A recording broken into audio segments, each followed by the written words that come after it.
It's worth it. Reference scripture. Read 2 Corinthians 4, 1 through 18. One line in the 2 Corinthians passage. Our light and momentary troubles. I would not have called them that if I were Paul. Let's read what he called light and momentary. And I think you'll agree. I'm reading from 2 Corinthians 11, 23 through 27. Are they servants of Christ? I speak as if insane. I more so in far more labors, in far more imprisonments, beaten times without number, often in danger of death. 5 times I received from the Jews 39 lashes. 3 times I was beaten with rods. Once I was stoned 3 times. I was shipwrecked.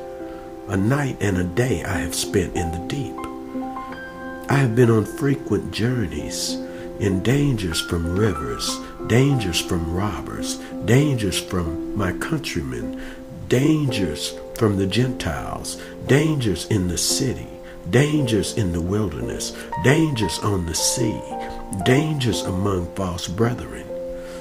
I have been in labor and hardship through many sleepless nights, in hunger and thirst, often without food, in cold and exposure.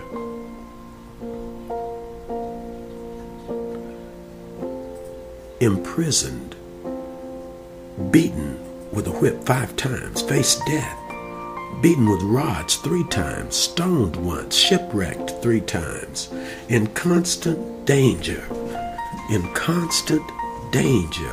hungry and thirsty, long and trying ordeals, perhaps arduous and deadly afflictions.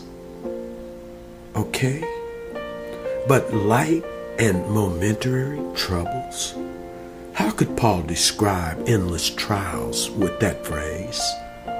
He tells us he could see an eternal glory that far outweighs them all. See?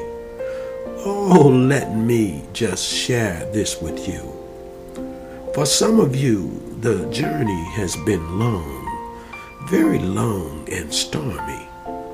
In no way do I wish to minimize the difficulties that you have had to face along the way. Some of you have shouldered burdens that few of us could ever carry.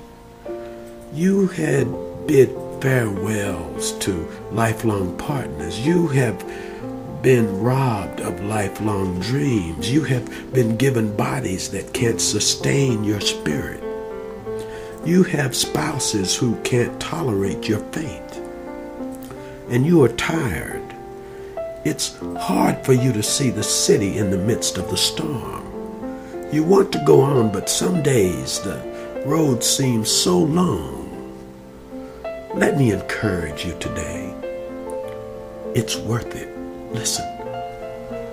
God never said that the journey would be easy. But he did say that the arrival would be worthwhile. Remember this. God may do what you don't want him to do sometime, but he will always do what is right and what is best for you. Let me say it again. God may not do what you want, but he will do what is right and best. He's the Father of the forward motion. Trust him. He will get you home, see? And the trials of the trip will be lost in the joy of the feast. It's worth it. It's worth it.